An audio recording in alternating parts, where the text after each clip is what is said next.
So hello friends, welcome back again to RDS blog. और मैं आपको बताऊंगा कैसे मैंने फिजिक्स के पेपर में मचाया था and I got 96 out of 100। मतलब हाँ, ऑब्वियसली मेरे 100 में से 100 नहीं आए, लेकिन मैं आपको ब्रीफ में गाइड बता सकता हूँ जिससे आप थोड़ा बेटर स्कोर कर पाए और कुछ लास्ट मोमेंट वाली टिप्स आपको बता पाऊंगा। ठीक है,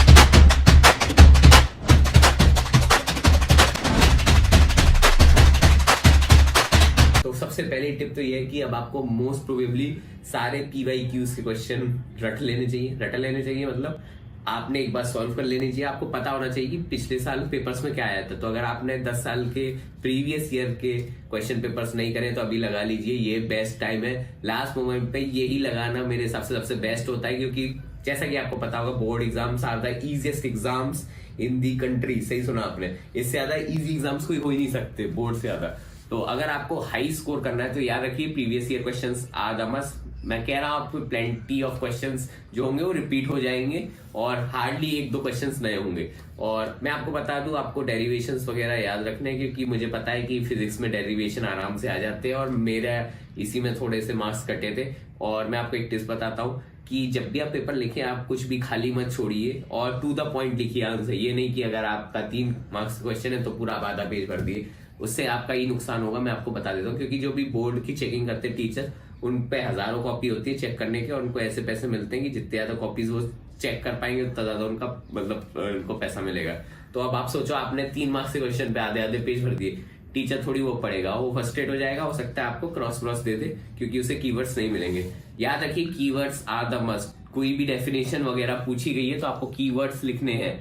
जैसे इलेक्ट्रोमैग्नेटिज्म है या फिर कुछ भी है, जिसमें भी आपको मतलब कुछ भी है चीज, कीवर्ड्स आपको याद होने चाहिए। मेन कीवर्ड्स के ऊपर ये अपना वो भी पूरा क्वेश्चन है वो उसे घुमाइए। आप पहले क्वेश्चन में देखिए क्या पूछा गया है, कि आप फालतू रिडंडेंट इन्फॉर्मेशन तो नहीं दे रहे हैं, इससे आपके मार्क्स खराब होंगे। याद रखिए टू द पॉइंट लिखिए, कीवर्ड्स लिखिए, आपको मैं गारंटी देता हूँ आपका आंसर सही हो जाएगा।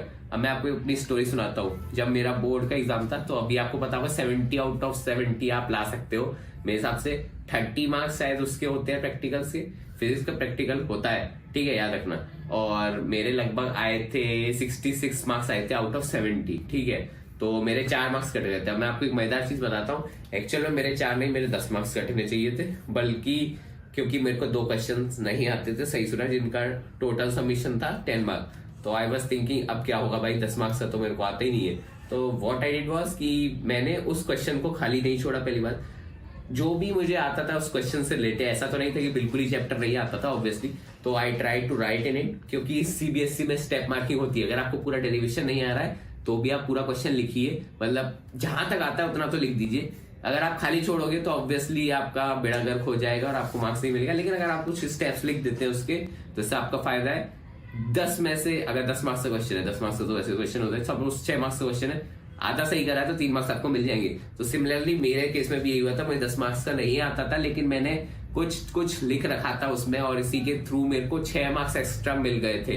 तभी I got 96 out of 100 which is very important. तो आपको खाली बिल्कुल भी नहीं छोड़ना है अपना पेपर कहीं भी। और मैंने आपको बोला कि फालतू में आपको क्वेश्चन बड़े नहीं करने, इससे आपका नुकसान एक और तरीके से होगा, क्योंकि आपका टाइम जाएगा भाई। 3 मार्क्स के क्वेश्चन में अगर आप आधा पेज लिख रहे हो तो आगे जब बड़े मार्क्स के क्वेश्चन होंगे तो उसमें आप क्या करोगे, उधर आपको लिखना चाहिए ना कि उधर।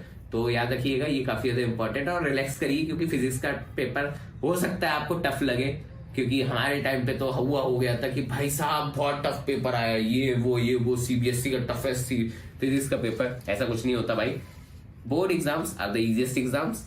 आराम से अपनी प्रिपरेशन करिए, हो जाएगा। और आपको पता हो, मुझे पता है कि 2 NCERT बुक हो जाती है, काफी मोटा हो जाता है वो सब पढ़ना।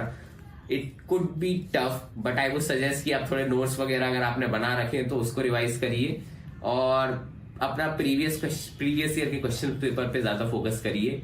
अब नए थ्योरी अगर आपके कोई चैप्टर्स रह गए हैं जो आप नहीं कवर कर पाए थे, उस पर फोकस मत करिए। इंस्टेड जितना आपने पढ़ रखा है उसे बेटर कर लीजिए। कम से कम उसका अगर क्वेश्चन आता है तो आप कर पाएंगे। और PYQs देख लीजिए, जो कि बहुत ज्यादा इंपॉर्टेंट होने वाले हैं और ये आपका मतलब परसेंटेज को काफी ज्यादा बूस्ट करेंगे।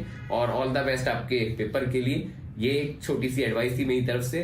फिजिक्स का पेपर आसानी लगेगा अगर आपने पढ़ाई कर रखी है तो। और जो लोग जेई के प्रिपरेशन कर रहे हैं तो भाई डेरिवेशन वगैरह रट लेना, क्योंकि जेई के मुझे पता है जेई वाले लोगों को डेरिवेशन वगैरह याद नहीं रहता है, क्योंकि मुझे भी याद नहीं थे और फिर मैंने बाद में डेरिवेशन करते। और अगर आपको क्वेश्चंस प्रॉब्लम में सॉल्व आ रही है, मतलब प्रॉब्लम आ रही है, तो एक काम करिए कि क्वेश्चन की प्रैक्टिस थोड़ी आप कर सकते हैं लास्ट के मोमेंट्स पे, लेकिन स्ट्रेस ज्यादा मत दीजिएगा। आप जितना पढ़ना था आपने पढ़ लिया है, अब ऐसा नहीं होगा कि आप एक दिन में पूरा उखाड़ देंगे, बट कॉन्फिडेंस रखिए। अगर कॉन्फिडेंस अच्छा होगा तो पेपर आपका अच्छा ही जाने वाला है। सो गाइस, आज की वीडियो में यही था। Thanks for watching. मिलते हैं आपको नेक्स्ट वीडियो में। Bye bye.